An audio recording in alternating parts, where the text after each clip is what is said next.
Hi, this is Phil Cooke, and welcome to the Phil Cooke Podcast. I have a fantastic interview today with Josh Turner. You know, over the years, I've consulted with an enormous amount of churches that are going through a crisis. In fact, I wrote my book, Church on Trial, based on all of the advice I would give to pastors on how to avoid that and how to deal with it when it happens. The truth is, though, I get the call when a pastor or other ministry leader or staff member has stepped down and the church is trying to navigate through this thing. How do we get through to the other side? Well, Josh Turner, who we're going to talk to today, has created what we're calling a prehab program, a way to protect pastors and ministry leaders and prepare them to stay on the rails, help them so they don't get off on a tangent or get burned out.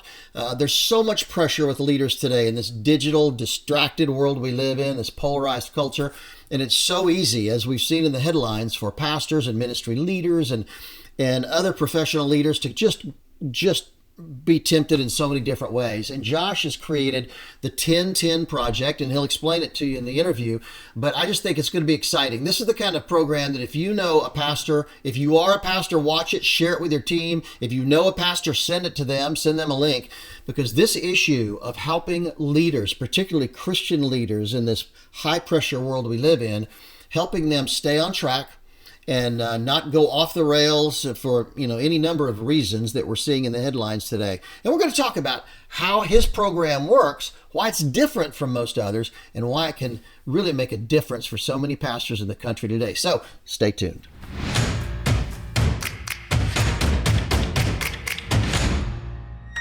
Well, Josh Turner, welcome to the Phil Cooke Podcast. I'm thrilled that you're here. Man, thank you for having me. I mean, it really means a lot. I appreciate it. You know, we didn't meet very long ago, but what you're doing in the ministry was so fascinating to me. I thought, man, I need to get you on the podcast and talk about this because largely because when I wrote my book, Church on Trial, which deals with crisis communication, particularly moral failures, financial failures, things like that in ministry, I'm dealing with the aftermath of churches and ministry who have gone through something terrible. You've launched a ministry that tries to stop this at the front end, which is, I have to say, I'm sure there's accountability programs and stuff out there, but you're one of the very few ministries that's trying to make a difference at the front end. And I'm just blown away by that. Thanks, man. Thank you. I mean, that means a lot. It comes out of a lot of, I think when you and I first talked, I got tired of losing friends in ministry. Yeah. And I've been a pastor for over 20 years. And so you look at that, kind of track record. I've had my own unhealthy seasons of ministry as well. And so we just wanted to build something that, we really didn't see a lot of it out there at that time. That's pretty amazing. So let's go back a little bit. First of all, how did you get into ministry and what have you done over those years? Man, the fact that I'm in ministry is still the most shocking thing in the world to me. I tell everybody, no one's more shocked that I'm in ministry than myself and my parents. And I am the guy that got saved on a Sunday, hungover from Saturday, and my entire life changed. And wow. I am that guy, and that was over 20 years ago. And so, I went on staff at a church. I started as the middle school pastor, really too quick to be in ministry after how quickly I got saved. You know what I mean? Like, just good with a microphone. And so, did middle school, high school, college, young adults, ended up being an executive pastor of a large church in Jacksonville, Florida. Out of there, my family and I planted a church in Orlando, Florida, right in the dead center of downtown. Was the lead pastor there. We ended up having 2 locations in downtown Orlando. Unfortunately, in 2018, my pastor made some decisions I could no longer follow. And so I resigned after 17 years, really brutal season. And then when we resigned, my daughter, who is severely special needs, she's the 12th known case in the world, got diagnosed for the first time ever at 12 years old. It was a rare genetic abnormality. It caused us to lose all of our Medicaid in the state of Florida. And so we moved up to Atlanta to take care of my daughter, to get Medicaid where there could be good hospitals, started the 10-10 project in 2020 and finished my doctorate last year, worked for a church out in LA some. And so everything I do is around the world of serving pastors now, serving local churches, whether from preaching, teaching, being a, teaching pastor, whatever the case may be, but just a lot of different things in the ministry space. So let's talk about this 1010 project. What was it that made you finally pull the trigger to launch this thing?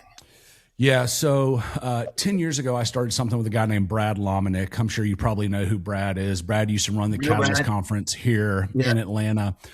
So 10 years ago, there was a pastor that I really looked up to that fell, and it freaked me out, man. And I was 34 years old, and I called Brad and I said, I'm really scared for my friends in ministry. What are guys building in their 20s and 30s that are consuming them in their 40s and 50s? And I said, I'm scared for my friends, but if I'm really honest, I'm scared for myself. And so Brad and I started this thing 10 years ago, started taking pastors up into the mountains to ride horses and talk about how not to blow up your life, basically some sort of manly retreat thing. Yeah. Well, in 2020, I took a really good friend of mine who had previously had a moral failure. And when guys have moral failures, I always ask them, what got you there? I don't really care about what you did. I'm more interested in learning the pathway that leads to burnout, moral failure, whatever the case may be. And he was really honest with me. And so I said, hey, I'm taking 60 pastors up to Colorado. Would you go and would you share your story? I said, but man, I need the honest version of you. I don't need you to get there and turn it on and, go into pastor mode. I need you to really share everything that you've shared with me. So in 2020, he went. And I watched my friend for 3 days pastor people unbelievably well. And then 3 weeks later, he killed himself. And I talked to him the morning he killed himself. And to say shock is an understatement. Yeah. Is I just had no idea. And then fast forward, we learned through some other mutual relationships that my friend was really, he projected himself to every person as he wanted that person to see him, not as he really was. So Tyler Reagan founded it with me. He's on the board now with 1010. And so we started looking around at what was offered for pastors to actually help them stay healthy. The term we use now is prehab. We run a prehab for ministry leaders. And you really found one of two things at the time. You found, places for guys after they'd kind of already gone off the rails, rehabs, mental health facilities, or you found trips for guys that were just 3 to 5 days away. And I'm not dogging those trips. Those trips are important, but those are relief trips. Yeah. And burnout does not happen over the course of a weekend, and it's not healed over the course of a weekend. That's good. And so it takes time. And so we wanted to build something that took guys through an intentional process. One of the phrases we use is we give pastors a safe place to say dangerous things. And so really gave them a place to be honest, open, to have coaching. A big component of what we do is we have 5 therapists that work with us. And we put the pastors through an entire week-long intensive of therapy as well. And so we just wanted a proactive program that helps pastors deal with all the things they're dealing with in ministry. And so that's what led us. Well, we know that burnout is incredibly high in that business. Now, I'll say this. I speak a lot at secular business conferences and events, and secular leaders there's a lot of these types of programs that have been going on for years and years in the secular leadership arena. And the church has yet to catch up. We don't, we're seeing these guys spin off and burn out and go off the rails. Yep. And in the secular world, CEOs out there at major companies, there's a lot of organizations and programs and pathways to help keep those guys on track. But we're playing catch up in the church. And that's why I'm so excited about what you're doing, because we're saving people long before anything could possibly happen. And as we know, the pressures are my dad was a pastor, and the pressures are amazing. And I know exactly what he went through. And so it's interesting that you're trying to, I just love the prehab thing. The front end is great. Yeah. Prehab. Yep. There's too many experts on the back end that either will say, okay, go work at, go get a secular job and never go back into ministry again. Or they try to rush them back into ministry, which is a huge mistake. And I just think that, okay, so maybe we focus on the front end of this to make all that stuff not even an issue anymore, which is exactly what you're doing. Yeah. And what we found, and we can get into this if you want to. So we have a partnership with Biola University. So what we found 3 years ago was that Notre Dame and Biola University had been studying pastors for 20 years. It was based off of the work that Baylor and Harvard have been doing on the study of human flourishing. So Baylor and Harvard have just been looking at people across America, CEOs, everybody, and saying, how do we determine that a person is flourishing in life? And so Biola and Notre Dame actually started with a guy named Dr. Matt Bloom at the University of Notre Dame. Matt retired, gave it to Biola University. And they said, well, if they're going to focus on just your day-to-day people, we're going to focus on ministry leaders. And so for 20 years, they have been studying what causes burnout, anxiety, depression, moral failures. But then also the main thing for us is what are the principles and practices that if you do them will actually help you stay healthy in ministry. So we actually formed a formal partnership with Biola University. And so when guys go through 1010, I didn't want to teach guys my opinion, right? Yeah. Like I have an opinion because I've been in ministry. Yeah, I didn't want to do that just because I've been in ministry for a long time. I wanted to take some guys through a process that was rooted in data and research and didn't just identify the problem, but also identify how do we actually teach you the skills that you need to help you stay healthy in ministry. And how long is this a program? Is this a month experience, a year, 2 years? It's a structure the thing. Yeah, so it's a full year. It's a cohort-driven model. We've learned that it's usually anywhere from 8 to 10 guys in a cohort. They start with a coach, so they have a coach that goes with them the entire year. We wrote a coach's training. We wrote coaches' manuals. We have filmed, at this point, probably 40 content videos, written 2 field guides, which are exercise books, which are based off of all the work from Biola. So we start with a trip. One of the things that I've learned in ministry, and you've probably seen, guys build relationships shoulder to shoulder. If you put a bunch of men in a room together, man, they are immediately going to start jockeying for position. That's not good. So it's not good, and it doesn't help create transparency. And so we had 30 guys start in March. We go to Jackson Hole, Wyoming. Those 30 guys are broken up into groups of 9 with their coach. And the first trip, the guys tell their story. This is where I'm at. This is what I'm facing. We asked them 3 questions on that first trip as well. How are you called into ministry? Because there are 3 ways research shows people are called into ministry: exploration, discernment, thunderous voice of God. The other question we ask them is, what is your unfair advantage? Man, what do you feel like you're really gifted at that we could help you grow in? The third question, which is my favorite, is if you and I are meeting together in 5 years and you've been removed from ministry, what's the reason? That's amazing. Wow. Everybody's got blind spots, right? Oh, yeah, but totally. We want to know, are you aware of the things that probably aren't blind spots?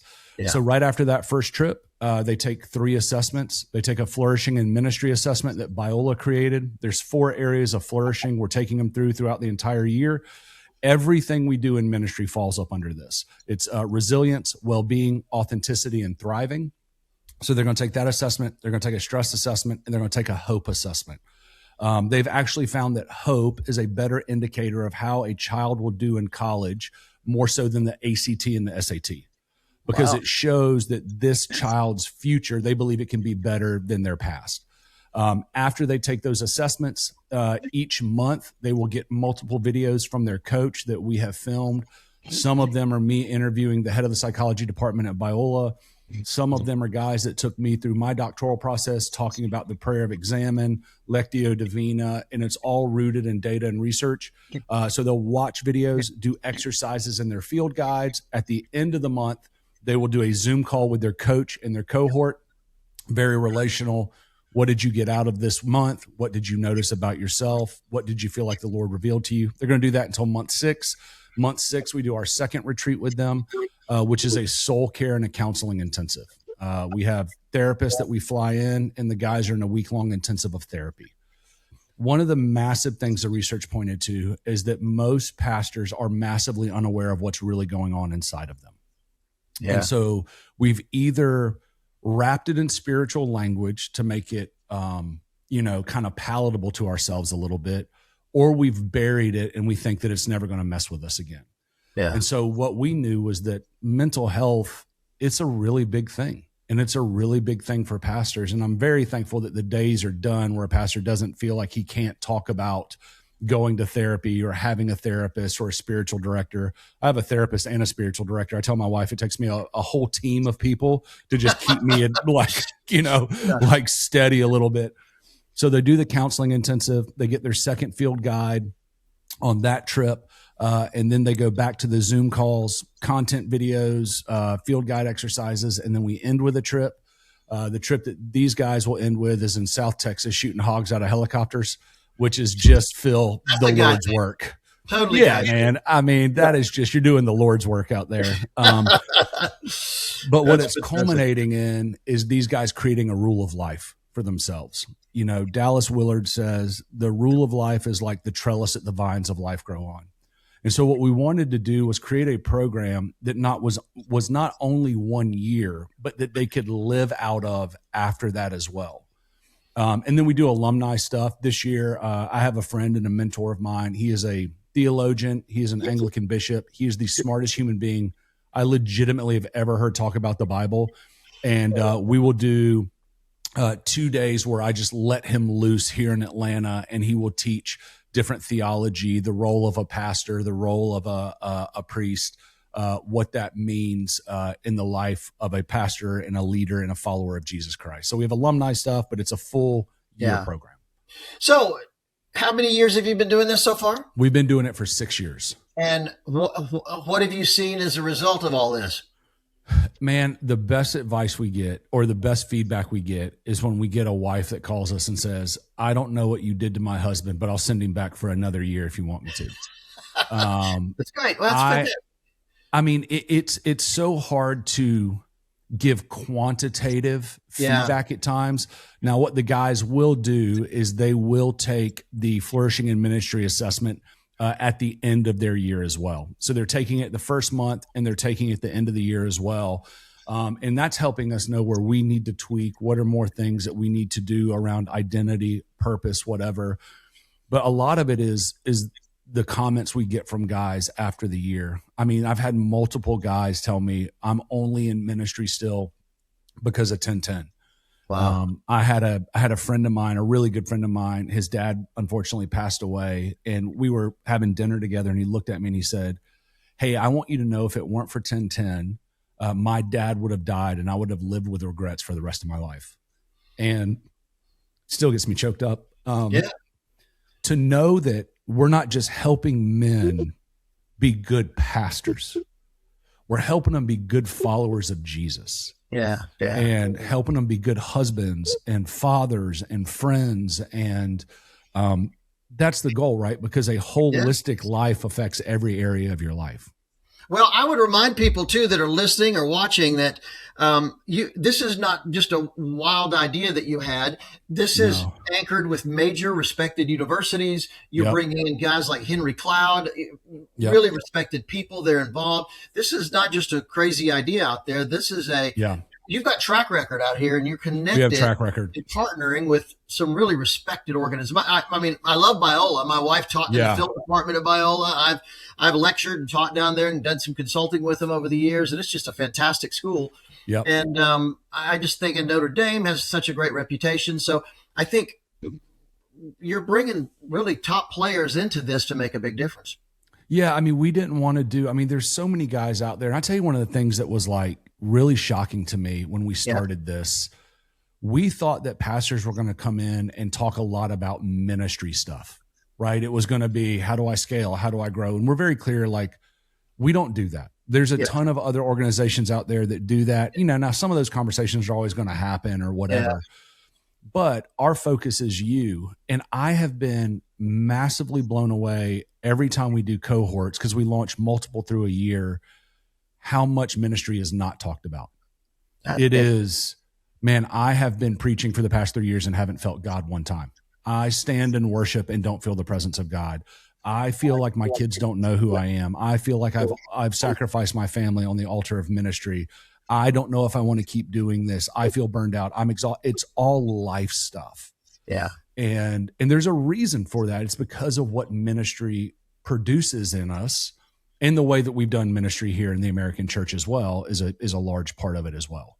Yeah. And so, Well, I tell you, I've consulted with hundreds of churches and ministries around the world, for that matter, and most people have no idea the pressure pastors or ministry leaders are under, and they think they just show up on Sundays and preach. No. There's a whole lot going on there. There's a whole lot of other stuff. So tough, particularly in the world we live in today. In the old days, we didn't have the digital world. We didn't have the internet. We didn't have iPhones and all the distraction that's out there, and the level of porn in the culture. And just so much of that going on that having this prehab idea, I just think is brilliant, because, and here's the thing, I would guess, I'm asking you, I assume most of the people coming are not people that are struggling with something they haven't fallen, they've not done something stupid, but they respect the fact that, sin happens to everybody, and they want to make sure they're on the front end of guarding their life. Yeah. So we actually don't take guys in crisis, because what we want to make sure of, if a guy's in crisis, we want to get him help immediately. So because I started kind of sitting in this space a few years ago, I've built relationships with a lot of the mental health facilities around America. And I can most likely get a guy in within a couple of days, depending on what his issue is and which mental health facility he needs. So I like to say it this way. I have a friend that says that, he goes, I'm not burned out, I'm just overheated. And so what we want is we want the guys that you're just a little overheated, or you're running at a pace that you recognize there are some red flags. Like, as a pastor, when you're writing a sermon and sometimes the sermon you're writing doesn't convict you, like, you need to wrestle with that, man. Like, there needs to be something inside of you that doesn't sit well when you're standing in worship and, man, you don't ever feel the presence of God. Like, that's something you need to pay attention to. And so that's not a crisis. That's something we need to pay attention to, because one of the things that we keep teaching guys is, if you look at this stuff the right way, then you actually see a lot of it is an invitation from the Lord to know him in a way that you do not yet know him. Wow. And sometimes God, it's this idea of desolation that the early church fathers had. It's this idea that God removes certain things from us that we have used to identify our relationship with the Lord, because he's inviting us into a deeper relationship with him. And so we're trying to help guys have the tools and the skills to navigate what's going on inside their hearts, to navigate what's going on inside their spirit in a healthy community and with the Lord. And so it's awesome, man. Like,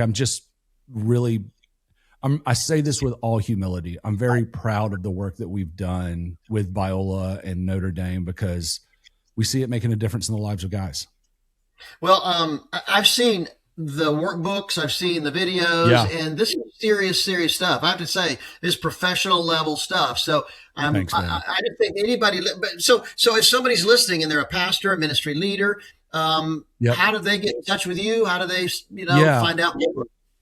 They can go to 1010project.com, number 10, word 10project.com. Probably could have made that a lot easier, but that's the way that we did it at the time. 10ten.com. Okay. Yeah.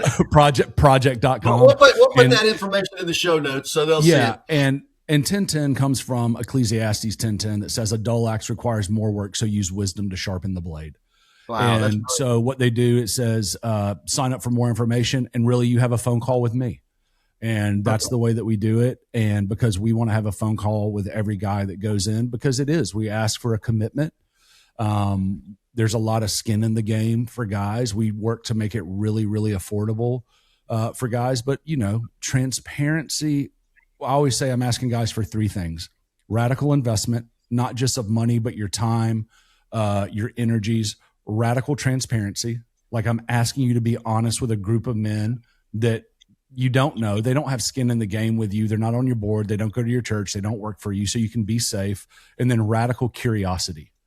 And what could it be that the Lord is inviting you into through this process to help you know him in a way that you don't yet know him, or know yourself in a way that you don't yet know yourself? Well, whatever the cost, it's not nearly as expensive as 5 years from now, somebody going off the rails. Getting weird. And so I think it's kind of an investment.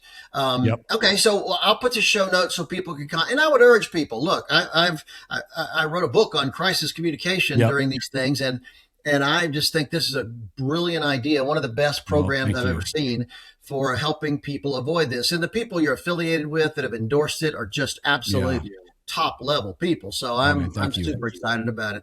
Now, early on, you mentioned your special needs daughter, and you I wrote did. a book Yep. called Into the Storm. Tell me Yep. about your book. Yeah. So, at the core of me, I've always wanted to be a cowboy. Like if I could dress like the outlaw Josie Wales at all time, I would. But I've always been enamored with like the West, and so I was studying buffaloes for some bison. I was reading about this hunter. His name's Stephen Ranella, has a book on him. And so buffaloes are the only animal that when a storm comes, it faces the storm and goes directly into them.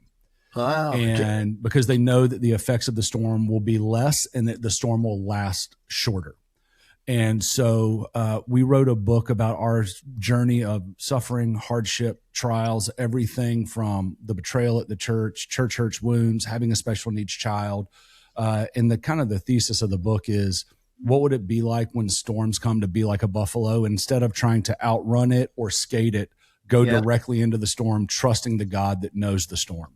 Wow. And it's just a book on how to navigate suffering and trials of life.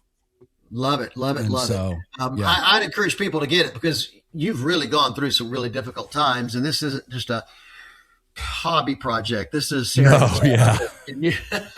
Yeah. I've lived a long life of a 46-year-old, so that happens sometimes. That happens. A lot of city miles. So. Oh man. And your website is joshbturner.com, right? I think the publishing company just created that. I don't really have a website. I'm not that great. But like the main thing, if people want to get in contact with me, is through 1010. 1010project.com, or people can message me on Instagram. It's just Joshua Turner. Okay. And so, man, I feel like I told my family this, and I don't mean this in some weird, woe is me, fatalistic, kind of comment. Yeah. I feel like part of our family's calling from the Lord is to walk through pain and suffering and point to Jesus and his goodness. And so That's pretty brilliant. That's what we try to do. And I'm so grateful for somebody out there who's trying to keep people from crashing and burning, dealing with it ahead of time. And it's funny, in my book, Church on Trial, I have a chapter on red flags. And you mentioned that earlier, that there are red flags and we don't notice it. I've discovered when I consult with organizations, when it comes to blind spots, I see things from the outside immediately that are completely invisible to the people inside. And so I think pastors need to think really deeply about the fact that you probably have some blind spots that other people are starting to see, but they're completely invisible to you. Yep. And a program like this could help make those so evident and clear and help you avoid the kind of red flags that can bring a whole ministry crashing down. So I just can't endorse this enough. I think it's so very, thank very you, Phil. Well, look, we'll promote this, and thank you for being on. I just encourage people to look more in the show notes. We'll have all the information, the links, the connections for you to get. And I just appreciate it, Josh, what you're doing. And maybe what we'll do in 6 months or a year, we'll have a follow-up, see how things are going, and see what's happening out there, because I think this is such an important issue. Thanks so much for being on. Thank you. Well, thank you, Josh, for being on the program. I'm incredibly impressed with 1010, the 1010 project, and what you're doing. I just am super excited. Anything that is like we call prehab, anything that helps keep a pastor from burning out, from getting, going off the deep end, from going off the rails, whatever you want to call it, is worth exploring in my book. And I'll tell you, like I say, I've dealt, because of my book, Church on Trial, this is a book about when these crises happens, how do you navigate through it? How do you get to the other side? But by going through this prehab program, the 1010 project, it's going to save so many pastors and ministry leaders and their churches and ministries from going through that terrible, terrible experience. So like I said in the earlier part of the program, send this to a pastor. And if you're a pastor, share it with your team.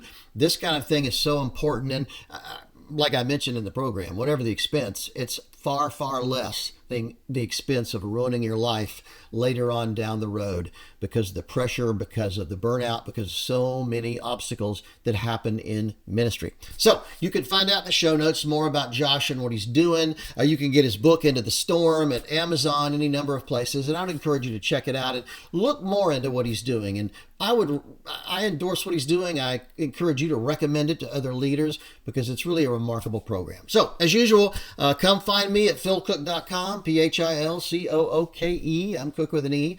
Check out my latest blogs, my books, my podcast, things that are going on there. And until the next time, we'll see you somewhere in the online world at my blog or in the podcast world or on social media, Instagram, Facebook, wherever. We'll see you then.